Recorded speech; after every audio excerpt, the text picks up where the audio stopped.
praying over yonder.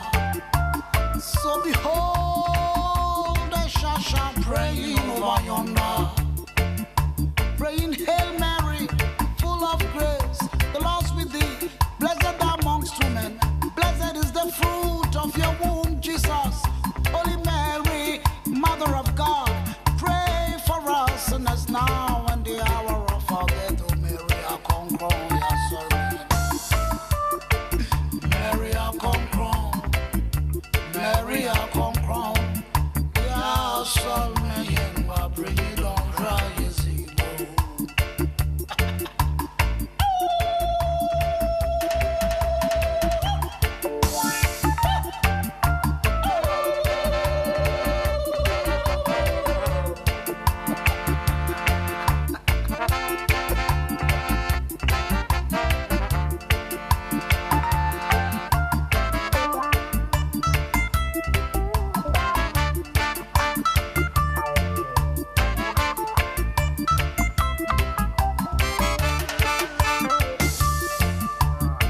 The Queen of England, who seated upon her throne in the Buckingham Palace in London, is one of the greatest queens of this universe, I say.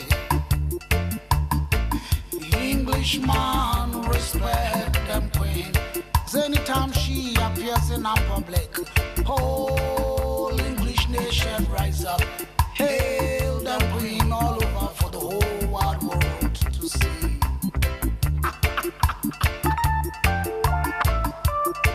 Queen of the Ashanti Empire, who seated upon her throne, left hand side, Nana Otumfu. Well, it's Reggae Night right here from the broadcasting house, and live we come to you. Shasha Marley is in the studio, and of course, without further ado, Shasha, welcome so much. Thank you so much, love. Karibu sana, that is to say welcome. Yeah, thank you. In Ghana, we say akwaba. Akwaba. Akwaba means welcome. Welcome. Yeah, so Karibu sana, right? Karibu sana, that's to say welcome. Thank you so much. I mean, this is your first time in Kenya? Yes. Yeah. So what is your experience? It's amazing. It's just that, you know, like I said earlier, you know, I mean, I came in at a time that your temperatures are very low, and I'm sort of having some allergic reactions, you know. Sorry about that. It's very cold here, you know, but I love the people. I love your food. You know, I've eaten what they call chapati and fish. That was amazing, wonderful. I ate in the morning, ate in the evening. And, you know, I'm glad to be in your wonderful, amazing studio here at KBC, you know, yeah. And I'm excited to meet you. Well, pleasure to meet you. So, well, exactly. Well, most of you know him, you know, and actually we've been having a discussion here, and he tells me so many people actually think he's Caribbean, you know, because of his reggae music, and he's legendary. So, I mean, when did you start? I started singing with my high school band, you know, back in the days, you know, singing from a high school band. And I was doing all the Bob Marley music at the time. Every Bob Marley music at the time, I did it. That's back in early 80s, you know. So we used to have what we call pop chains, you know, that's inter-high schools band competition. And anytime there was a pop chain, my band was first, you know. So a friend of mine actually from Zimbabwe gave me the name Shasha. Shasha to mean? Shasha meaning what you call it as champion or leader, you know, a great warrior, you know. And the other guys added the Marley to it and became Shasha Marley, you know. But you know, on campus, when you give it a name and you don't want, that's how they call you the more, you know. So when I got into professional music after school, I decided to put into recording business, you know, because I realized the catchy name, you know. Yeah, everywhere I go, Shasha Marley, Shasha Marley. Yeah, and of course, you ended up choosing this genre of, you know, reggae. Why reggae, not maybe say pop music or any other time? No, it's not me who chose reggae. Reggae chose me. Wow. You know, because, you know, reggae music actually, you know, is a spiritual music, you know, that has a voice that speaks for the unfortunate in the society, you know. And I grew up in the slum. I was born and raised in the slum, you know. So growing up in the days and watching the lives of people around me and hearing music from Mali and all those great reggae artists, you know, I just found myself loving the tune, the genre. you know. So I didn't actually intentionally get into this genre, you know. I must say it's a divine call that God has used me to speak out His word through this genre of music to the people of the world. And of course, maybe is this why you came up with the song Twin City Mafia? Twin City Mafia, actually, you know, my hometown in Ghana, I come from Sekendi Takoradi. It's two cities but joining together, so we call it a twin city. They are twins, you know. And mafia, because my growing up days was a struggle. You know, you wake up in the morning not knowing what to eat, you know, and you just have to survive and make it happen, you know, any which means necessary, you know what I mean? So that's how came the title Twin City Mafia, you know, climbing and selling coconuts along the roadside, chasing and killing lizards for no reason at all this way, you know. Yeah. Many days. I remember swimming in the ocean, because we go to the ocean to swim, you know, we'll catch the fish, come to sell, we'll climb coconut. You have coconut here in Kenya? We do, in the coastal city. Yeah. So I sell coconut, you know, we'll walk through the railways to the harbor, you know. I mean, it's a lot of stories, So that's how came the title, Twin City Mafia. Twin City Mafia. Yeah. So it looks like all your music is inspired by real life events. Yes, exactly so. Exactly so. Tell us more about, you know, music. I mean, one more song that has been inspired by such events. My music? Oh, my music, you see, on the Lost and Found album, actually, every song that I wrote was by divine inspiration. You know what I mean? I'm somebody who loves to get closer to my maker, you know. And anytime I'm quiet, having my quiet moment, songs begin to drop. And when it drops and I see myself writing those songs, it comes out as inspirational songs, you know. So that's how come my music, you know, sometimes back home in Ghana, when I sing in my local dialect, you know, the award scheme wouldn't be able to know which category to place my music, because it sounds gospel, it sounds reggae. Exactly, and I wanted us to come to that, because I mean, listening to your music, one cannot really place. It's quite conscious music. Right. I mean, seek good, not evil. Seek ye good. Exactly. And not evil. And not evil. Like again, you have a drum. I'm not ashamed. Actually, this is the song that has brought me to Kenya. You know, I'm not ashamed of the gospel of Jah. I'm not ashamed of the gospel of Jah. I'm gonna preach the gospel of Jah. I'm not ashamed. This is the song that is the hit all over. Keep going, keep going. I mean, I bet everybody wants to listen to that. I'm not ashamed the gospel of Jah. I'm gonna preach the gospel of Jah. Before the Jews, I will preach. Before the Gentiles, I will preach. In the city of Nairobi, I will preach. All over Kenya, I will preach. I'm not ashamed the gospel of Jah.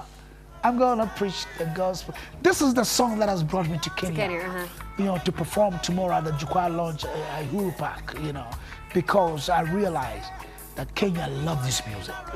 You know, that's why the Mau Mau sounds like a DJ Academy brought me all the way from Ghana to for this concert. Well, that's amazing, and of course you're really talented, and again, like we said, you have such conscious music. Thank you. And I think this is the reason again that you really brought together so many artists in Ghana in the fight against HIV. HIV, yeah. Exactly. We did that in 2000, the year 2000. Yeah. About 15 top artists from Ghana had to come together, sponsored by Johns Hopkins University in the US, you know, as to create awareness for HIV/AIDS, and that really did great. It did really great, you know. It was a successful project that we run through. After that project, I had another project to do in California with the legendary Isaac Hayes. Isaac Hayes, the multi-Grammy Award winner, you know, flew me all the way to California, Los Angeles. I did a track with him on HIV called Save a Million Lives. Amazing project, amazing. So, of course, you've won so many awards. Yeah. And maybe which one are you most fond of? Which one is closest to your heart, and well, why? I won the Best African Reggae Artist at the Cora Award in 2010 in Burkina Faso. I won, you know, Best Reggae Artist in Ghana, Best Male Voice in Ghana. Which is closest to your heart? Oh, closest, I must say, you know, private award that I won in London. My my, I did a lot of benefits, right? So the Ghana Association in London recognized me. And they had to take me to London to go and receive such an award for my fight against HIV, the creating awareness of HIV, say yes for children, getting children off the street, and all that. I must say, that was really closer to my heart, because when you do a project that is recognized by people, then you know that you're doing a great job. All right. Yeah. That's amazing. And of course, keep doing it. Thank you. And keep inspiring the youth. Thanks. At the same time, you have a very unique style. They actually call you the monk on the loose. On the loose, yeah. Maybe by your dressing? What inspires my that? issue, when I started singing, I was dressing up in a black habit with a hood and a sash, a white sash, That was the habit for the Franciscan friars of the Catholic Church, because I was born in the Catholic Church, And so I chose St. Francis of Assisi as my role model. Why? Because Francis of Assisi, came from a very wealthy family. And due to his love for mankind, the sick and the poor, the needy, the widows and all that, he left the comfort of his home, and lived in the slum to care for the unfortunate in society, And this is exactly the life that I desire to live. You know what I mean? To care for the poor, the needy, and the sick, the widows and widowers, all that, So Francis of Assisi, my role model, I decided to dress just like him. Just like the Franciscan friars, And then I get on stage and you see a monk on stage hopping up and down, singing reggae music, and journalists will come out to write, oh, Shasha Marley performs like a monk on the loose, Yeah, and that became my name everywhere. The monk on the loose, the monk on the loose, yeah. So do you still like to don in the outfit, or have you since dropped? Oh, well, sometimes I do it. And other times I go different ways, I grew a lot in this industry, I've come a long way, So I still love, I have Francis of Assisi in my heart, ain't no doubt, So I have that costume that sometimes I put it on, and at other times I do it differently. Oh yeah, definitely. And probably, how have you maintained to be so relevant over the years? You see, this is a call. It's a divine call. And when God calls you for the job, he makes you fit for it. You sound like a preacher. Do you preach as well? Do you? I'm a reggae singer. And reggae is all about the gospel of Jah. You know what I mean? Preachers are not only made to stand in the church pulpit and put on cloak and all that. We are all preachers. We are all messengers of the kingdom. You know what I mean? So we're all doing the work of Jah.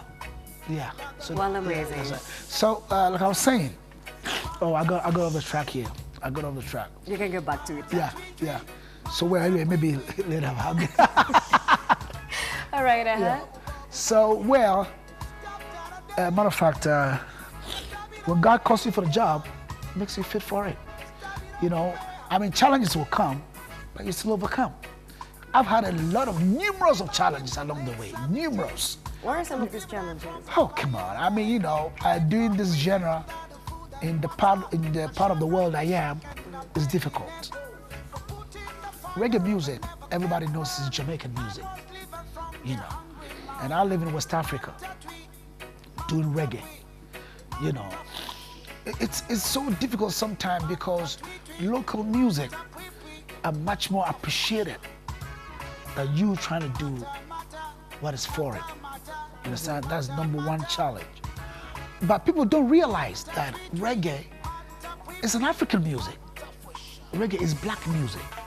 When you trace the roots of reggae, you realize that reggae has its roots in the African slave trade to Jamaica.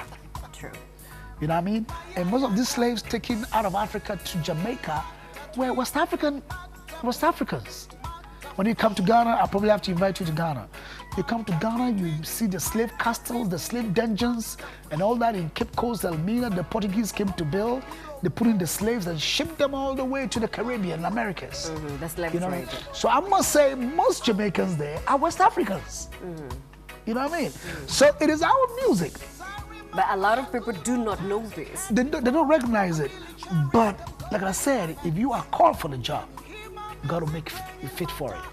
So that's how you've And the challenge is makes you strong to stand and do it better. You see, that's why I've come a long way doing the same thing. And you know, you hear my music and you think it's a Caribbean music. Matter of fact, you know, I have a lot of Caribbean friends. My CD was recorded in the United States. Everybody on that CD is a Caribbean, you know. And the Caribbeans will hear you sing and they come and stand through the window and they watch us. Oh, the African can sing. The African can sing. But I'm just like them. We all have the same blood, you know, because we all come from West Africa, you know. So that's how it is. That's how it is, you know. Okay, all right. And of course, there's something you spoke about, you know, you call it the mission or the ministry of Jah. And of course, so many times people ask, who is Jah? Is Jah God? Is it the same thing? Tell us this. Jah is God. Jah is God, and no doubt. So when you watch the Bible, when you look into the Bible, you see sometimes in the Hebrew language, they write hallelujah. Hallelujah, you know. You may not say Jah because the J sounds wide, you know, so it's hallelujah. You know what I mean? It means praise God. Jah is God. That's what the Bible tells us. You know, you probably may think about Rasta or something like that, you know, which is also a kind of different topic, you know, from what we're discussing now. But when one says Jah, one refers to God. Okay, The Supreme all right. God. So the reference here by all means is to the Creator and to God. Exactly so. Okay, all right. And of course, again, you've had such great performances. At one point, you're actually invited by the former president Of Libya.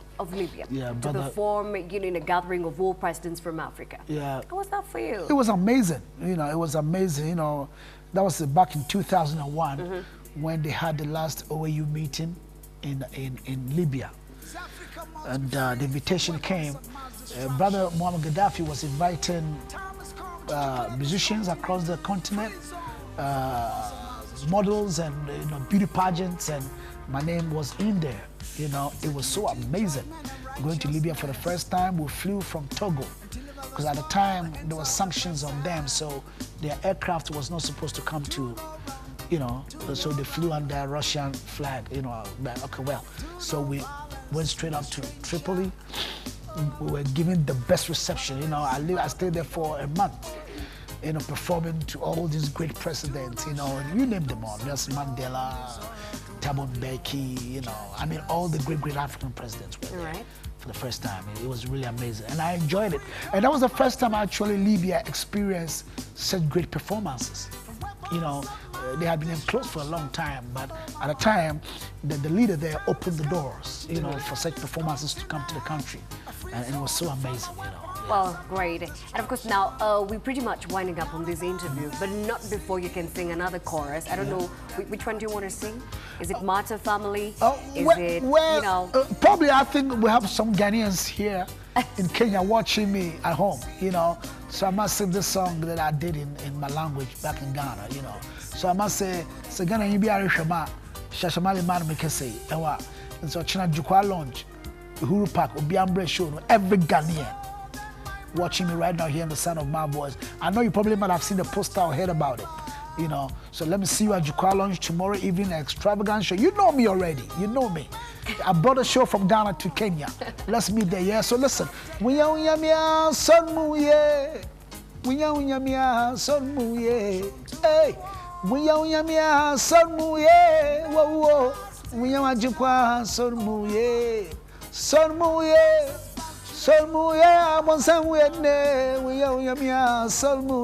Let me see you there, my fellow Ghanaians in Kenya, Nairobi. See you. One love, one love, one love. Bless up. Well, right there you are, Shasha Marley. And of course, let me tell you, when you were singing Ghanaian dialect right there, it felt like some of these, you know, track music in movies playing, you know, African-based kind of music in movies. Very nice, very inspiring. Exactly. And you know, it's all reggae. You know, reggae is a kind of synthesis of soul in African rhythms and Afro-Caribbean influences. And that teams up to be reggae music, you know. So like I was saying earlier, it was started by the slaves in the plantations in Jamaica. They started reggae music. And these slaves, you know, they forged a culture, you know, and this culture was born out of the poverty and suffering and misery, you know, and from the songs and chants of Africa. So it's all African music. All right. And I must tell you, reggae music is coming back to Africa. It's finding its roots back to Africa. And of course, I think we're going to end it on that note. Reggae music is making its way back to Africa. That is the message right there from Shasha Marley, all the way from West Africa, Ghana. He will be performing tomorrow night at the Jukwa Lounge at Uhuru Park. And we thank you so much for joining us. It looks like tonight it's a high-level passion, because from this, we headed to sports. And of course, it's, you know, the World Cup season. Exactly so, yeah. Right now, I know everybody is eager to know between Belgium and Brazil who is leading. So we leave it here, and Daniel Wahome is going to give us that update. Thank you, Rose. All right. Bless her. That's how we do it. Oh, you do this? Okay. Bless up. One love. And I'm supposed to say Akwaba. Thank you. Akwaba. Thank you. Right. Oh, that was wonderful.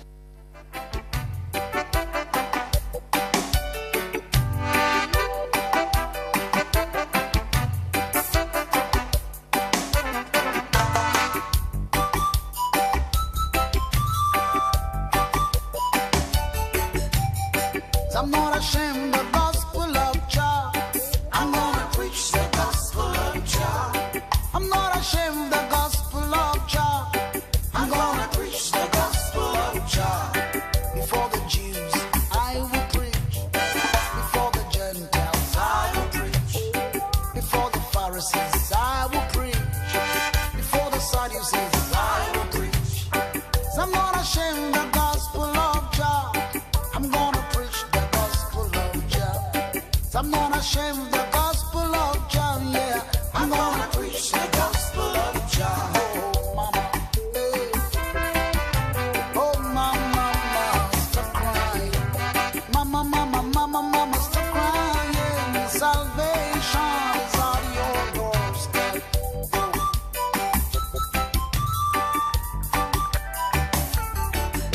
For Jah so loved this world now, He gave His only begotten Son, that whosoever will believeth in Him should not perish but live longer. Jah did not send His Son to come condemn this world, but through Him this world might be saved. Oh, my children, hear me now. That whosoever that believeth in not stands condemned already, but whosoever will believeth in Jah shall never die but live as king. I'm not ashamed of the gospel of Jah. I'm gonna preach the gospel of Jah. I'm not ashamed of the